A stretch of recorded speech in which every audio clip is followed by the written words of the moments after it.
नमस्कार, स्वागत है आपका सुनो कहानी में। आप सुन रहे हैं आचार्य चतुर्सेन जी के द्वारा लिखित उपन्यास वैशाली की नगर वधू। कहानी के पिछले भाग में हमने यज्ञ के बारे में सुना। साथ ही साथ हमने ये भी सुना कि कलिंग सेना ने प्रसेनजित से बताया कि उन्होंने ही मदद की है राजनंदिनी की भागने में, और दूसरी ओर हमने राजनंदिनी के बारे में सुना। अब विस्तार से जानने के लिए आपको कहानी का पिछला भाग सुनना पड़ेगा। तो आइए कहानी में आगे की ओर चलते हैं। भाग 33। सेनापति कारायण। बंदी गृह में जाकर राजकुमार विदुड़ब ने कहा, सेनापति तुम स्वतंत्र हो, बाहर जाओ। बंदी गृह के अंधकार में कारायण ने विदुड़ब को नहीं पहचाना। उसने कहा, ये किसने मुझे उपकृत किया बनते? मैं विदुड़ब हूं मित्र। राजकुमार, मैं आपका किस प्रकार आभार मानूं? पहले तो इस कलुषित स्थान से बाहर आओ मित्र, और बातें पीछे होंगी। परंतु मैं बेड़ियों के बोझ से चल नहीं सकता। विदुड़ब ने उसे उठाकर कंधे पर बैठा लिया। बाहर आकर उन्होंने कहा, यहाँ एकांत में क्षण भर ठहरो सेनापति, मेरा एक मित्र लोहार निकट ही है, मैं उसे लेकर अभी बेड़ियां कटवाता हूं। विदुड़ब चले गए। लोहार ने आकर बेड़ियां काट दी। कारायण ने मुक्त होकर राजकुमार को अभिवादन करके कहा, मैं राजकुमार का अनुगत सेवक हूं। क्या आभार भाराक्रांत? नहीं बनते, पहले ही से। परंतु मित्र, तुम स्वतंत्र हो, कोई बंधन नहीं है। मैं आपका अनुगत सेवक हूं कुमार। तो ये तलवार ग्रहण करो मित्र, मैं तुम्हें कौशल सैन्य का प्रधान सेनापति नियत करता हूं। तो क्या मैं आपको देव कौशलपति कहकर हर्षित हूं? यदि तुम्हारी ऐसी इच्छा है तो यही सही मित्र। तो देव कौशलपति, आपकी क्या आज्ञा है? सेनापति, तुम अभी नगर को अधिकृत कर अपने प्रहरी और चौकियां बैठा दो। जो आज्ञा देव। और भी?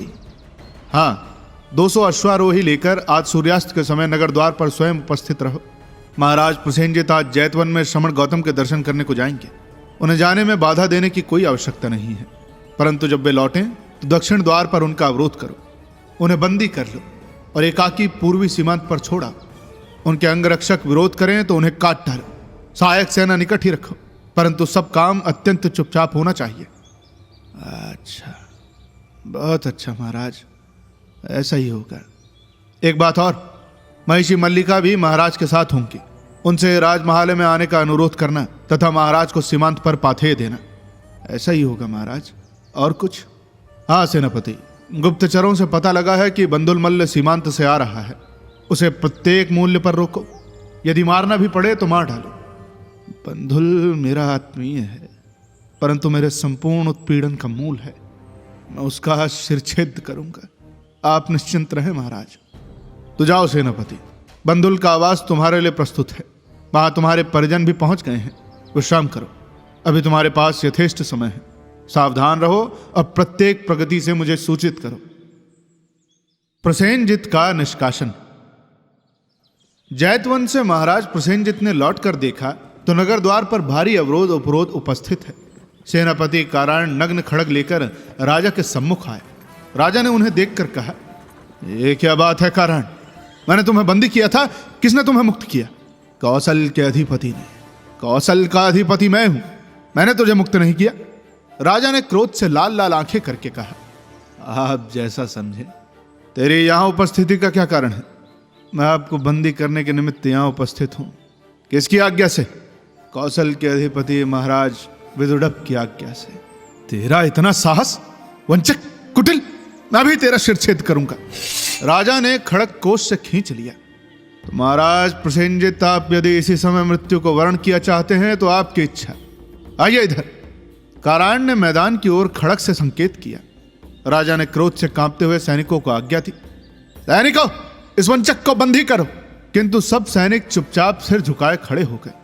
ये देखकर राजा का हृदय भय से दहल उठा। वो कांपते हुए हाथों में खड़ग लिए काष्ठ प्रतिमा के समान खड़े रह गए। कारायण ने हंसकर कहा, महाराज प्रसेनजित, विरोध प्रदर्शन से कोई लाभ नहीं। चुपचाप महाराज विदुड़ब की आज्ञा शिरोधार्य कीजिए। ये कैसी भाग्य विडंबना है। क्या मैं नगर में ही नहीं जा सकता?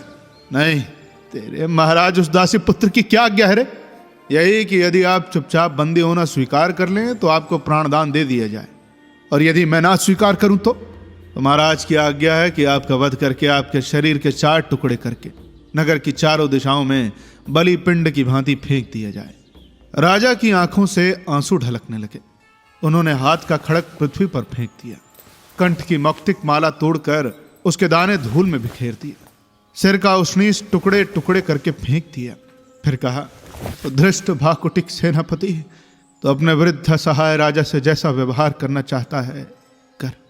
महाराज प्रसेनजित, आप अपने सेवकों सहित आगे बढ़कर मेरे इन सैनिकों के बीच में आ जाएं। महाराज चुपचाप सैनिकों के मध्य में जा खड़े हुए।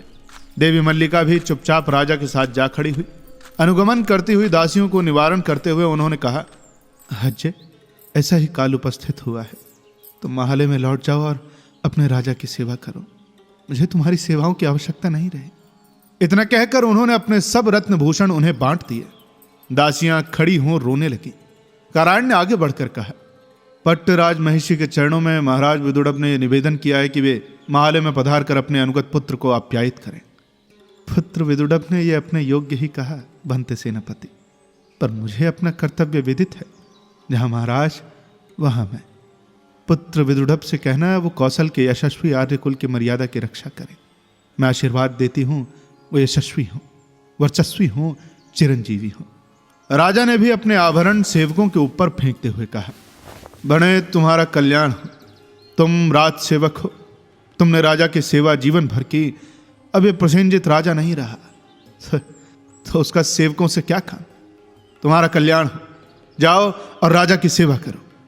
फिर उन्होंने कारायण की ओर मुख करके कहा, तो भाकुटिक सेनापति, अब विलंब क्यों, तो राजाज्ञा का पालन कर। ऐसा ही हो। उसने सैनिकों को संकेत किया और वे राजा रानी के अश्वों को घेर कर चल दिए। दास दासी खड़े रोते रहे। उस समय प्रतीची दिशा मांग में सिंदूर भरे कौसुंबिक चिनांशुक पहने वधुटी सी प्रतीत हो रही थी। सूर्यकुल प्रदीप महाराज प्रसेनजित मागध विजयी 5 महाराज्यों के अधिपति अर्ध शताब्दी तक लोकोत्तर वैभव भोग कर आज दिनांत में राज्य श्री भ्रष्ट हो अपने ही सेवकों द्वारा बंदी होकर अदृष्ट विविध और नियतिवश अज्ञात दिशा को चले जा रहे थे। बंधुल का दांव पेंच। सीमांत पर बंधुल भारी उलझनों में फंस गया। वत्स सैन्य ने सीमांत के निकट ही स्कंधावार स्थापित करके धान वन संकट पंक विषम निहार आदि सत्र स्थापित किए थे और वो सैन्य छिपकर इन स्थलों पर गति करते थे। इससे यहां स्पष्ट कूट युद्ध हो रहा था। शत्रु बंधुल को दुष्य सेना तथा आट्विक के द्वारा बार बार थका डाल रहे थे। वे अवसर पाते ही धावा मारकर सीमांत का उल्लंघन कर गाय पशु और खाद्य सामग्री लूट जाते या फिर नष्ट कर जाते। कौशल के जो वीर प्रतिकार के लिए उधर जाते थे उन्हें सत्रों में छिपकर मार डालते थे। बहुधा वे रात्रि में छापा मारते, लूटपाट करके या आग लगाकर भाग जाते। इससे कौशल सैनिक रात को सो नहीं पा रहे थे। बहुधा चमड़े की खोल पैरों में बांधे हुए सैकड़ों हाथियों के द्वारा वे कौशल छावनी में घुसकर सोते हुए सैनिकों को कुचलवा डालते थे। इन कठिनाइयों के कारण बंधुल को बहुत ही सावधान रहना पड़ता था। पर उनकी दूसरी कठिनाई ये थी कि राजधानी से न तो उसे सूचना ही मिल रही थी, न सैन्य और न ही रसद। रसद समाप्त हो रही थी, कोष खाली हो चुका था, सेना अस्त व्यस्त हो रही थी और बार बार पत्र भेजने पर भी राजा सहायता नहीं भेज रहा था। वास्तव में यह विदुड़ब की अभिसंधि का परिणाम था। फिर भी बंधुल को चरों के द्वारा इस अभिसंधि का पता चल गया। उसने सीमापाल को सीमांत की गतिविधि देखने की व्यवस्था सौंपकर श्रावस्ती की ओर अत्यंत प्रच्छन्न भाव से प्रयाण किया। जिस दिन राजा का श्रावस्ती से निष्कासन हुआ वो श्रावस्ती पहुंच गया था। उसने छद्मवेश में अपनी आंखों से राजा का निष्कासन देखा। वो निरुपाय था, सेना उसके हाथ में न थी। विदुड़ब की संपूर्ण अभिसंधि वो जान गया। कारायण का प्रबंध बहुत जागृत था और वो प्रकट होकर अब कुछ नहीं कर सकता था। कारायण को उसने राजा के साथ जाते देखा। उसने समझा कि अवश्य ही राजा को कहीं कैद कर दिया जाएगा। उसने सोचा इसका पता लगाना असंभव नहीं है, अतः उसने सबसे प्रथम विदुड़ब को पकड़ने का विचार किया। यह साधारण कार्य न था, परंतु उसने सोचा कि यदि आज नहीं तो फिर कभी नहीं। कारायण की अनुपस्थिति से उसने पूरा लाभ उठाने का निश्चय किया, परंतु वो जैसा योद्धा था वैसा कूटनीतिज्ञ न था। फिर भी वो चुपचाप अपने गुप्तवास स्थान पर लौट आया। अपने चुने हुए मित्रों और सहायकों से उसने परामर्श किया और विदुड़ब के अपहरण की एक योजना बनाई। राजकुमार विदुडभ इस गहरी कूटनीति में घुसकर भी अपनी रक्षा की ओर से सर्वथा असावधान थे। वो आचार्य अजीत केसकंबली के गुप्त परामर्श करके एक भृत्य के साथ निशंक राजपथ पर जा रहे थे। रात्रि का अंधकार राजपथ पर फैला हुआ था। 2-4 जन इधर उधर आ जा रहे थे। बंधुल ने अनायास सुयोग पा लिया। राजपथ के एक विजन मोड़ पर बंधुल के एक ही हाथ ने अनुचरों को धराशायी कर दिया और उसी समय उसके तीक्ष्ण जनों ने अंग वस्त्र डालकर राजकुमार को विवश कर दिया। क्षण भर में यह कार्य हो गया। किसी को कानों कान खबर नहीं लगी। बंधुल के तीक्ष्ण जन राजकुमार को हाथों हाथ उठाकर ले भागे, परंतु राजा और राजकुमार दोनों ही का इस प्रकार जो अप्रकाश्य रूप से राजधानी से विलोप हुआ, यह किसी भी मनुष्य ने नहीं जाना। अभिसंधि की अंगीभूत योजना के अनुसार आचार्य अजीत केसकंबली ने रत्न होम के बाद 15 दिन का अवकाश मुख्यानुष्ठान के लिए कर दिया था। साधारण होम और हविष्य याग चल रहे थे, परंतु उनमें यजमान के उपस्थित होने की आवश्यकता न थी। राजकुमार का हरण ऐसी गुप्त रीति से हुआ था कि आचार्य अजीत को भी 8 पहर तक उसका पता नहीं लगा। परंतु जब मागध वैद्य जीवक ने आचार्य को सूचना थी कि राजकुमार कल रात से राजधानी में नहीं है, तो वे एक बारगी ही चिंताकुल हो उठे। वे अधैर्य से काराण के सीमांत से लौटने की बाट देखने लगे। साथ ही उन्होंने शून्याध्यक्ष और राष्ट्रपाल को अत्यंत सावधानी से नगर रक्षण के लिए सचेत कर दिया। दिन के पिछले प्रहर में बंधुल मल्ल आचार्य अजीत के पास गया। जाकर अभिवादन कर एक ओर बैठ गया। उस समय आचार्य बहुत व्यस्त थे। यज्ञ से संबंधित विविध आदेश विविध जनों को दे रहे थे। बंधुल को देखकर आचार्य अत से इति तक विदुडभ के लुप्त हो जाने का सब रहस्य जान गए। भीत भी हुए, परंतु प्रकट में उन्होंने सेनापति का प्रहर्षित स्वागत करते हुए कहा, प्रसन्न तो रहा, सम्मोदित तो रहा सेनापति। सीमांत में सब भांति कुशल तो है? हाँ आचार्य, सब ठीक है। भला यहाँ यज्ञ अनुष्ठान तो ठीक ठाक चल रहा है ना? सब ठीक है बंधुल। मैंने सोचा कि मैं भी तो ये समारोह देखूं, इसी से आ गया। साधु साधु सेनापति, परंतु अभी तो रत्न होम संपन्न हुआ है। अब तो 2 पक्ष का अवकाश है। हविर्य यज्ञ होता रहेगा, फिर शुक्ल पक्ष की प्रतिपदा को अभिषेक होगा। तब तक ठहरना सेनापति। अवश्य आचार्य, किंतु महाराज प्रसन्न तो हैं? बहुत थकित हैं बंधुल। यज्ञ समारोह का पूरा भार, फिर व्रत उपवास कर्म कांड, उन्हें क्या एक कार्य है? अब जो अवकाश मिला है भाई, रत्ती रत्ती काल गांधारी रानी के लिए राजा ने सुरक्षित कर लिया। दर्शन ही नहीं होते, परंतु हानि नहीं है कोई। अनुष्ठान निर्विघ्न चल रहे हैं। ये तो अच्छा है आचार्य। अच्छा, कुमार विदुडभ तो प्रसन्न है? इधर देखा नहीं है बंधुल कई दिन से। कदाचित वे भी किसी नववधू के फेर में ना हो आचार्य। आप तो देखते ही हैं, आयु है। हाँ हाँ बंधुल। आचार्य हंस पड़े, बंधुल भी हंसे, परंतु दोनों ने दोनों को जलती आंखों से देखा। आचार्य ने कहा, तो बंधुल सेनापति, देख रहे हैं यज्ञ व्यवस्था में बहुत व्यस्त हूं। आहार विश्राम तक का समय भी नहीं मिल पाता। अच्छा तो आचार्य विश्राम करे, मैं भी चला। बंधुल अभिवादन करके चल पड़ा। कुटिल ब्राह्मण। अजीत केसकंबली ने जो कूटनीति का ताना बाना इतनी चतुराई से फैलाया था, उसमें युवराज विदुडभ के अकस्मात लुप्त हो जाने से बड़ा व्याघात पड़ गया। युवराज को मल्ल बंधुल नहीं उड़ाया है, इस संबंध में आचार्य को तनिक भी संदेह नहीं रहा। आचार्य ने बंधुल के जाते ही अस्वस्थता का ढोंग रचा और आसपास के लोगों को विदा कर एकांत में शैया पर पड़े रहे। शैया पर पड़कर उन्होंने एक शिष्य को बुलाकर कहा, सौम्य माधव, तू तनिक जाकर उस मागध वैद्य को बुला ला, मुझे उधर पीड़ा है। जीवक के आने पर आचार्य ने परामर्श किया। जीवक ने भी यही निश्चय किया कि कुमार को बंधुल नहीं उड़ाया है। दोनों इस बात पर सहमत थे कि कुमार का यह गोपन प्रकट न किया जाए। बंधुल इसे प्रकट न करेगा ये तो निश्चय है। वह उनके प्राण भी संकट में नहीं डालेगा, क्योंकि उसका अभिप्राय केवल यही है कि सम्राट का पता लगाया जाए। परंतु अब विचारणीय बातें 2 हैं। एक ये कि राजकुमार को छिपाया कहां गया है, दूसरी ये कि उनका उद्धार कैसे हो। जीवक और आचार्य दोनों ही निरुपाय थे। आचार्य ने कहा, जीवक, हमें सेनापति काराण की प्रतीक्षा करनी होगी। किंतु आचार्य, राजपुत्र का एक मित्र है। कौन है वो?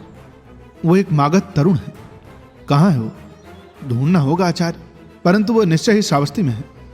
तब ढूंढो प्रिय जीवक, तब तक मैं अंतःपुर में क्या प्रतिक्रिया हो रही है एक बार देखूं। वैद्य को विदा करके आचार्य ने शिष्य से कहा, पुत्र, तू राजमहल में देवी कलिंग सेना के हमर में जा और कंचुकी बाभ्रव से कह कि आचार्य विष्णु पादामृत वेला में विशेष अनुष्ठान के लिए देवी के महल में आएंगे। देव पूजन की सब व्यवस्था करके देवी स्नाता होकर तैयार रहें। उन्हें उपवास भी करना होगा। शिष्य जो आज्ञा कहे महालय की ओर चला। आचार्य बहुत सी बातों पर विचार करते हुए अपने शयन कक्ष में पड़े रहे।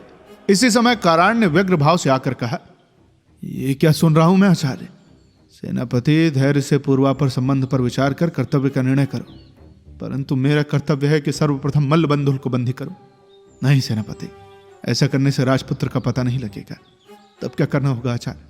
2 कार्य, एक नगर की रक्षा का सुदृढ़ प्रबंध, दूसरे बंधुल की गतिविधि पर सतर्क दृष्टि। तब ऐसा ही हो आचार्य, परंतु क्या हम कुमार की ओर से निश्चिंत बैठे रहें? निश्चिंत क्यों सेनापति? कुमार कहाँ है, पहले इसका पता लगाया जाए। बंधुल अवश्य ही अत्यंत गुप्त रूप से कुमार से मिलने जाएगा और उन्हें डरा धमका कर महाराज का पता पूछेगा। ऐसी स्थिति में उनका अत्यंत छद्मवेश में बहुत सावधानी के साथ पीछा होना चाहिए। ऐसा ही होगा आचार्य।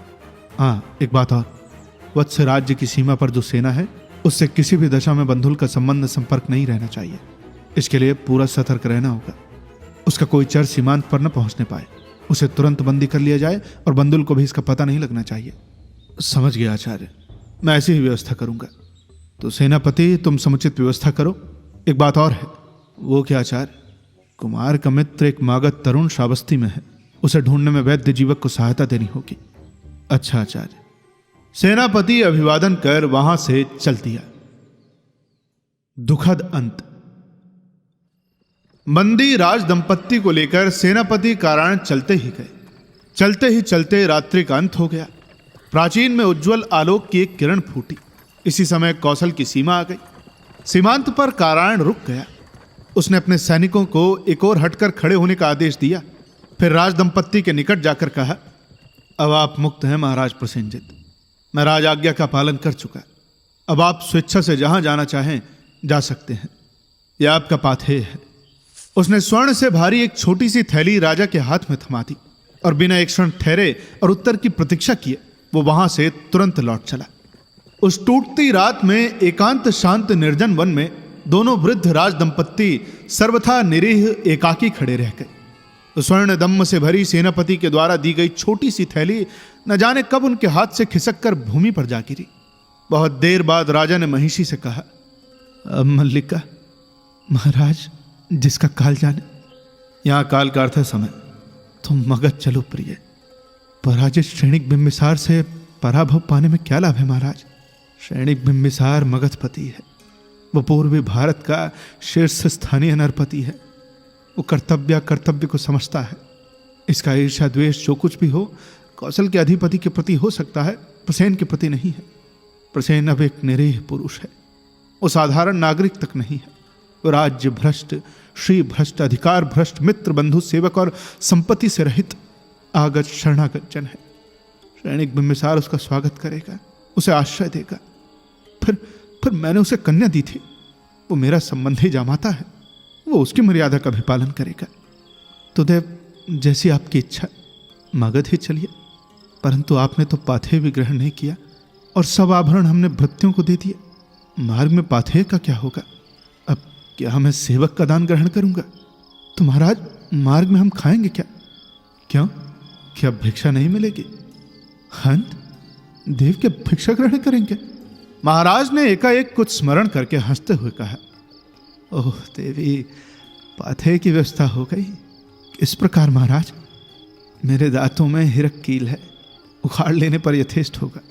शांतम पापम, शांतम पापम। महाराज के दांत तोड़कर उससे हिरक कील निकालेंगे? ये दांत अब किस काम आएंगे देवी मल्लिका? सब त्यागा तो दांतों का मोह क्यों? फिर ये सब विगलित होकर छल विचलित हो गए हैं। तोड़ने में अधिक कष्ट नहीं होगा। मल्लिका कुछ न कहकर रोने लगी। राजा ने घोड़े से उतरते हुए कहा, रोने से क्या लाभ मल्लिके, अश्व से उतर आओ। कौशल राज्य का ये चिन्ह भी अब हमारे काम का नहीं। प्रिय, तुम माली की बेटी हो, क्या पुष्पबाल नहीं गूंथ सकती? अति बाल काल में गूंथी थी महाराज, गूंथ सकूंगे तो प्रिय मैं उसे गृहस्थों के हाथ बेच आऊंगा। हमारा पाथेय चल जाएगा। आओ चलो प्रिय। राजा ने रानी का हाथ पकड़ा और वे दोनों पांव प्यादे कठोर उबड़ खाबड़ जन शून्य मार्ग पर अपने अनभ्यस्त चरणों से बढ़ चले। दिन निकला, अस्त हुआ, रात हुई, प्रभात हुआ। ये दोनों निरीह वृद्ध नियति संतप्त राज दंपत्ति चलते ही चले गए। मार्ग में लोगों ने देखा, दया करके भोजन देना चाहा, पर उन्होंने उस ओर नहीं देखा। बहुतों ने नाम धाम पूछा, उन्होंने उत्तर नहीं दिया। बहुतों ने मान किया, अपमान किया, उपहास किया, उन्होंने उनकी ओर नहीं देखा। बस चलते चले गए। उनके पैर लहू और घावों से भर गए, पिंडलियां तन गईं, वस्त्र गंदे हो गए, वे झाड़ियों में उलझकर फट गए, मुंह सूख गया, भूख और प्यास से होठ जड़ हो गए। पर वे चलते ही चले गए, चलते ही चले गए। अंत में वे राजगृह के द्वार पर जा पहुंचे। उस समय 2 दंड रात्रि व्यतीत हो चुकी थी, द्वार बंद थे। उन्होंने थकित वाणी से द्वारी से कहा, मित्र, द्वार खोल। 2 वृद्ध निरीह भिक्षुक पुरुष स्त्री को अवज्ञा की दृष्टि से देखकर द्वारी ने कहा, अरे क्या तुम्हारे आदेश से? आदेश नहीं मित्र, परंतु हम दूर से आ रहे हैं। तो उधर चैत्य में स्थान है, रात भर रहो, प्रातः द्वार खुलने पर नगर में जाना। राजा ने निराश दृष्टि से रानी की ओर देखा। उनमें खड़े होने और बोलने की शक्ति नहीं रही थी। रानी ने मंद स्वर से कहा, ऐसा ही हो महाराज। राजा ने मुद्रिका उंगली से निकालकर दोवारिक को देते हुए कहा, तो मित्र, ये मुद्रिका अपने स्वामी मगध के सम्राट क्षणिक बिंबिसार के लिए है, ये क्षणिक बिंबिसार को दे दो। दोवारिक राज मुद्रा देख आश्चर्यचकित हो गया। उसने थोड़ा आदर प्रदर्शन कर कहा, कुछ संदेश भी है बनते? नहीं। यह कहकर राज दंपत्ति चैत्य में आकर एक शिलाखंड पर पड़े रहे। शिला पर गिरते ही देवी मल्लिका के प्राण निकल गए। उन्हें गत प्राण देख महाराज प्रसेनजित कुछ होठों में ही बड़बड़ाए और फिर वे भी धीरे धीरे देवी मल्लिका के शरीर पर गिर गए। उसी रात उनकी भी मृत्यु हो गई। मुद्रिका पाकर क्षणिक बिंबिसार अमात्य वर्ग सहित कौशलपति की अभ्यर्थना को जब वहां आए तो दोनों राज दंपत्ति चिथड़े अंग पर लपेटे चीर निद्रा में सो रहे थे। सम्राट ने राज विधान के साथ उनका संस्कार किया और फिर सारे साम्राज्य में सूतक मनाया। अब कहानी में आगे क्या होता है ये जानने के लिए आपको इंतजार करना पड़ेगा इसके अगले भाग का। जल्द ही मिलेंगे इसके अगले भाग के साथ। तब तक के लिए सुनते रहिए सुनो कहानी की अन्य कहानियां और अपना ख्याल रखिए। धन्यवाद।